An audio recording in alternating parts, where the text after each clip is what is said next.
उसी फर्श पर संभोग करते देखा है जिस पर वह मदिरा से उन्मत्त होकर कर चुके थे।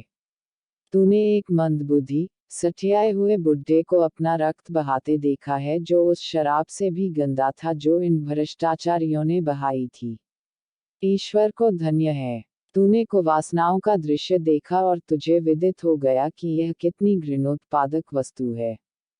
थायस, थॉमस, इन कुमागीर दार्शनिकों की भ्रष्टताओं को याद कर और तब सोच कि तू भी उन्हीं के साथ अपने को भ्रष्ट करेगी। उन दोनों कुलटाओं के कटाक्षों को, हावभाव को, घृणित संकेतों को याद कर, वह कितनी निर्लजता से हंसती थी, कितनी बेहयाई से लोगों को अपने पास बुलाती थी और तब निर्णय कर कि तू भी उन्हीं के सदृश अपने जीवन का सर्वनाश करती रहेगी। ये दार्शनिक पुरुष थे जो अपने को सभ्य कहते हैं, जो अपने विचारों पर गर्व करते हैं पर इन वेश्याओं पर ऐसे गिरे पड़ते थे जैसे कुत्ते हृदयों पर गिरें।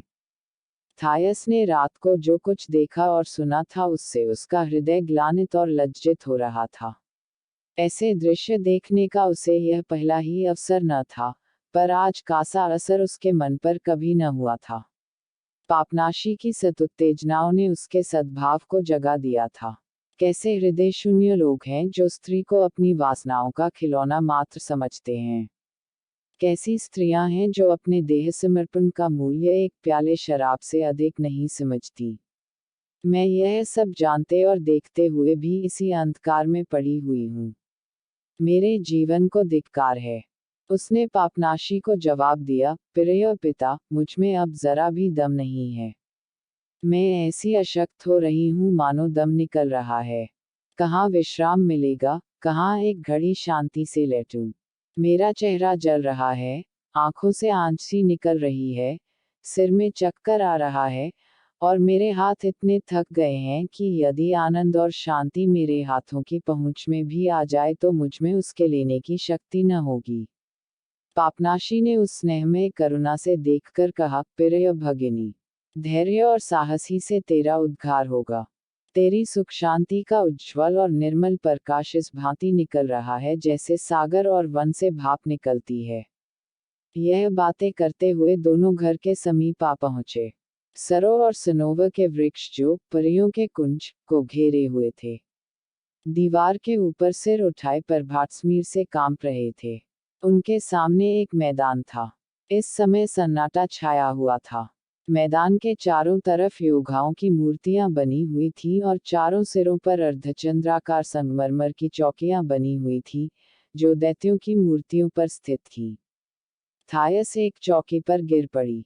एक क्षण विश्राम लेने के बाद उसने सचिंत नेत्रों से पापनाशी की ओर देखा, पूछा, अब मैं कहाँ जाऊं? पापनाशी ने उत्तर दिया, तुझे उसके साथ जाना चाहिए जो तेरी खोज में कितनी ही मंजिलें मार कर आया है। वह तुझे इस भ्रष्ट जीवन से पृथक कर देगा जैसे अंगूर बटोरने वाला माली उन गुच्छों को तोड़ लेता है जो पेड़ में लगेलगे सड़ जाते हैं और उन्हें कोल्हू में ले जाकर सुगंधपूर्ण शराब के रूप में परिणत कर देता है। सुन, इस्कंद्रिया से केवल 12 घंटे की राह पर, समुद्र तट के समीप वैरागियों का एक आश्रम है जिसके नियम इतने सुंदर, बुद्धिमत्ता से इतने परिपूर्ण हैं कि उनको पद्य का रूप देकर सितार और तंबूरे पर गाना चाहिए। यह कहना लेशमात्र भी अत्युक्ति नहीं है कि जो स्त्रियां यहाँ पर रहकर उन नियमों का पालन करती हैं उनके पैर धरती पर रहते हैं और सिर आकाश पर। वह धन से घृणा करती हैं जिसमें प्रभु मसीह उन पर प्रेम करें। लज्जाशील रहती हैं कि वह उन पर कृपा दृष्टिपात करें, सती रहती हैं कि वह उन्हें प्रेयसी बनाएं। प्रभु मसीह माली का वेश धारण करके, नंगे पांव, अपने विशाल बाहु को फैलाए, नित्य दर्शन देते हैं। उसी तरह उन्होंने माता मरियम को कब्र के द्वार पर दर्शन दिए थे। मैं आज तुझे उस आश्रम में ले जाऊंगा, और थोड़े ही दिन पीछे, तुझे इन पवित्र देवियों के सहवास में उनकी अमृतवाणी सुनने का आनंद प्राप्त होगा। वह बहनों की भांति तेरा स्वागत करने को उत्सुक हैं।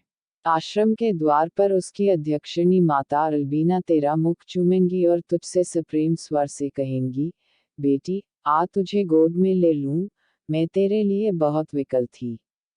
थायस चकित होकर बोली, अरे अल्बीना, कैसर की बेटी, सम्राट केरिस की भतीजी।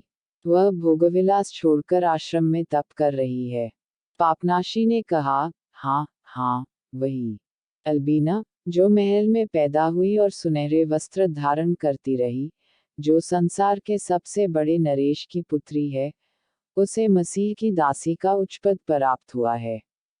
वह अब झोंपड़े में रहती है, मोटे वस्त्र पहनती है और कई दिन तक उपवास करती है। वह अब तेरी माता होगी और तुझे अपनी गोद में आश्रय देगी। थायस चौकी पर से उठ बैठी और बोली, मुझे इसी क्षण अल्बीना के आश्रम में ले चलो।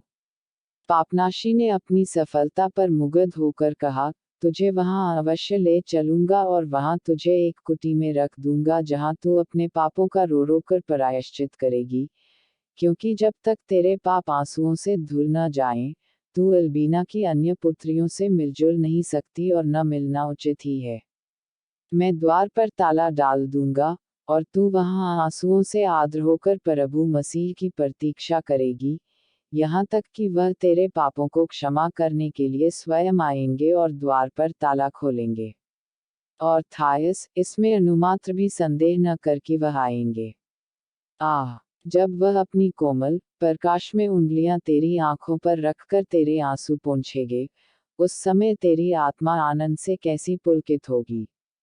उनके स्पर्श मात्र से तुझे ऐसा अनुभव होगा कि कोई प्रेम के हिंडोले में झूला रहा है। थायस ने फिर कहा, प्रिय पिता, मुझे अल्बीना के घर ले चलो। पापनाशी का हृदय आनंद से उत्फुल्ल हो गया। उसने चारों तरफ गर्व से देखा मानो कोई कंगाल कुबेर का खजाना पा गया हो। निस्संग होकर सृष्टि की अनुपम सुषमा का उसने आस्वादन किया। उसकी आंखें ईश्वर के दिए हुए प्रकाश को प्रसन्न होकर पी रही थीं। उसके गालों पर हवा के झोंके न जाने किधर से आकर लगते थे।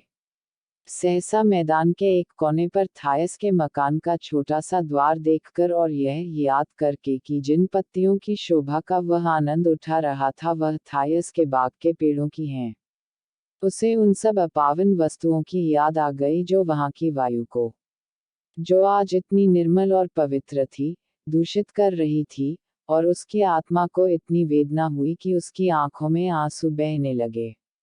उसने कहा, थायस, हमें यहाँ से बिना पीछे मुड़कर देखे हुए भागना चाहिए।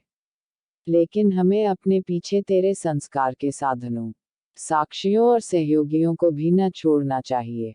वह भारी पर्दे, वह सुंदर पलंग, वह कालीने, वह मनोहर चित्र और मूर्तियां, वह धूप आदि जलाने के स्वर्णकुंड, यह सब चिल्ला चिल्ला कर तेरे पापाचरण की घोषणा करेंगे।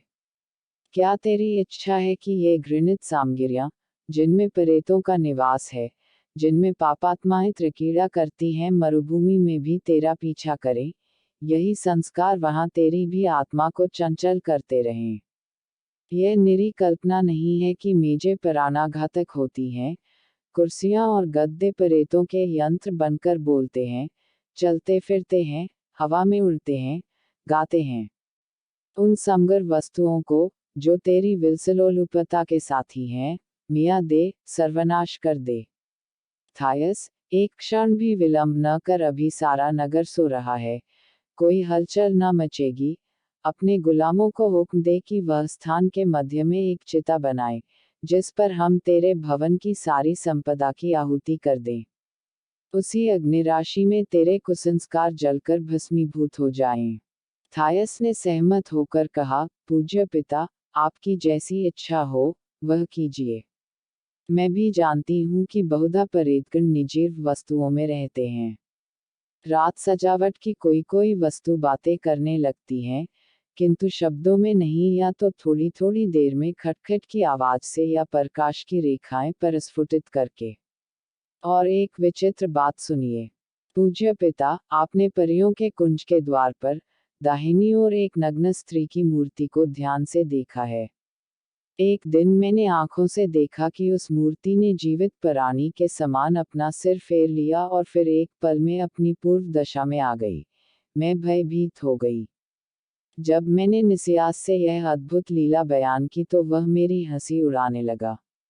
लेकिन उस मूर्ति में कोई जादू अवश्य है, क्योंकि उसने एक विदेशी मनुष्य को, जिस पर मेरे सौंदर्य का जादू कुछ असर न कर सका था, अत्यंत प्रबल इच्छाओं से परिपूरित कर दिया। इसमें कोई संदेह नहीं है कि घर की सभी वस्तुओं में प्रेतों का बसेरा है और मेरे लिए यहाँ रहना जान जोखिम था। क्योंकि कई आदमी एक पीतल की मूर्ति से आलिंगन करते हुए प्राण खो बैठे हैं, तो भी उन वस्तुओं को नष्ट करना जो अद्वितीय कला ने पुण्य प्रदर्शित कर रही हैं, और मेरी कालीनों और पर्दों को जलाना घोर अन्याय होगा। यह अद्भुत वस्तुएं सदैव के लिए संसार से लुप्त हो जाएंगी। उनमें से कई इतने सुंदर रंगों से सुशोभित हैं कि उनकी शोभा अवर्णनीय है, और लोगों ने उन्हें मुझे उपहार देने के लिए अतुल धन व्यय किया था। मेरे पास अमूल्य प्याले, मूर्तियां और चित्र हैं। मेरे विचार में उनको जलाना भी अनुचित होगा, लेकिन मैं इस विषय में कोई आग्रह नहीं करती। पूज्य पिता, आपकी जैसी इच्छा हो कीजिए।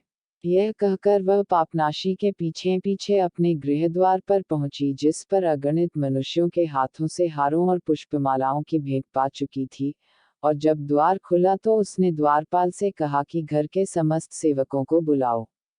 पहले 4 भारतवासी आए जो रसोई का काम करते थे। वह सब सांवले रंग के और काने थे। थायस को एक ही जाति के 4 गुलाम, और चारों काने, बड़ी मुश्किल से मिले, पर यह उसकी एक दिल लगी थी, और जब तक चारों मिल न गए थे, उसे चैन न आता था। जब वह मेज पर भोज्य पदार्थ चुनते थे तो मेहमानों को उन्हें देखकर बड़ा कुतूहल होता था। थायस प्रत्येक का वृतांत उसके मुख से कहलाकर मेहमानों का मनोरंजन करती थी। इस चारों के उनके सहायक आए। तब बारी बारी से साइस, शिकारी, पालकी उठाने वाले, हरकारे जिनकी मांसपेशियां अत्यंत सुधरी थी, 2 कुशल माली, 6 भयंकर रूप के हबशी और 3 यूनानी गुलाम, जिनमें एक व्याकरण था, दूसरा कवि और तीसरा गायक, सब आकर एक लंबी कतार मन खड़े हो गए। उनके पीछे हबशनें आईं जिनकी बड़ी बड़ी गोल आंखों में शंका, उत्सुकता और उद्विग्नता झलक रही थी, और जिनके मुख कानों तक फटे हुए थे। सबके पीछे 6 तरुणी रूपवती दासियां, अपनी नकाबों को संभालती और धीरे धीरे बेड़ियों से जकड़े हुए पांव उठाती आकर उदासीन भाव से खड़ी हुईं। जब सबके सब जमा हो गए तो थायस ने पापनाशी की ओर उंगली उठाकर कहा, देखो, तुम्हें यह महात्मा जो आज्ञा दे उसका पालन करो। यह ईश्वर के भक्त हैं। जो इनकी अवज्ञा करेगा वह खड़े खड़े मर जाएगा। उसने सुना था और इस पर विश्वास करती थी कि धर्माश्रम के संत जिस अभागे पुरुष पर कोप करके छड़ी से मारते थे, उसे निगलने के लिए पृथ्वी अपना मुंह खोल देती थी। पापनाशी ने यूनानी दासों और दासियों को सामने से हटा दिया। वह अपने ऊपर उनका साया भी न पड़ने देना चाहता था और शेष सेवकों से कहा, यहाँ बहुत सी लकड़ी जमा करो, उसमें आग लगा दो, और जब अग्नि की ज्वाला उठने लगे तो इस घर के सब साजसामान, मिट्टी के बर्तन से लेकर सोने के थालों तक, टाट के टुकड़े से लेकर बहुमूल्य कालीनों तक, सभी मूर्तियां, चित्र, गमले, गड्ढमिट करके इसी चिता में डाल दो, कोई चीज बाकी न बचे। यह विचित्र आज्ञा सुनकर सबके सब विस्मित हो गए, और अपनी स्वामिनी की ओर कातर नेत्रों से ताकते हुए मूर्तिवत खड़े रह गए। वह अभी इसी अकर्मण्य दशा में अवाक और निश्चल खड़े थे, और एक दूसरे को कोहनियां गड़ाते थे, मानो वह इस हुक्म को दिल लगी समझ रहे हैं कि पापनाशी ने रौद्र रूप धारण करके कहा, क्यों विलंब हो रहा है। इसी समय थायस नंगे पैर, छिटके हुए केश कंधों पर लहराती घर में से निकली। वह भद्दे मोटे वस्त्र धारण किए हुए थी, जो उसके देह स्पर्श मात्र से स्वगीर्य, कामोत्तेजक सुगंधि से परिपूरित जान पड़ते थे। उसके पीछे एक माली एक छोटी सी हाथीदांत की मूर्ति छाती से लगाए लिए आता था। पापनाशी के पास आकर थायस ने मूर्ति उसे दिखाई और कहा, पूज्य पिता, क्या इसे भी आग में डाल दूं? प्राचीन समय की अद्भुत कारीगरी का नमूना है और इसका मूल्य शतगुण स्वर्ण से कम नहीं। इस क्षति की पूर्ति किसी भांति न हो सकेगी, क्योंकि संसार में एक भी ऐसा निपुण मूर्तिकार नहीं है जो इतनी सुंदर एरास, प्रेम का देवता, की मूर्ति बना सके। पिता, यह भी स्मरण रखिए कि यह प्रेम का देवता है। इसके साथ निर्दयता करना उचित नहीं। पिता, मैं आपको विश्वास दिलाती हूँ कि प्रेम का अधर्म से कोई संबंध नहीं, और अगर मैं विषय भोग में लिप्त हुई तो प्रेम की प्रेरणा से नहीं, बल्कि उसकी अवहेलना करके, उसकी इच्छा के विरुद्ध व्यवहार करके। मुझे उन बातों के लिए कभी पश्चाताप न होगा जो मैंने उसके आदेश का उल्लंघन करके की हैं। उसकी कदापि यह इच्छा नहीं है कि स्त्रियां उन पुरुषों का स्वागत करें जो उसके नाम पर नहीं आते। इस कारण इस देवता की प्रतिष्ठा करनी चाहिए। देखिए पिताजी, यह छोटा सा एरास कितना मनोहर है। एक दिन निसियास ने, जो उन दिनों मुझ पर प्रेम करता था, इसे मेरे पास लाकर कहा, आज तो यह देवता यहीं रहेगा और तुम्हें मेरी याद दिलाएगा। पर इस नटखट बालक ने मुझे निसियास की याद तो कभी नहीं दिलाई।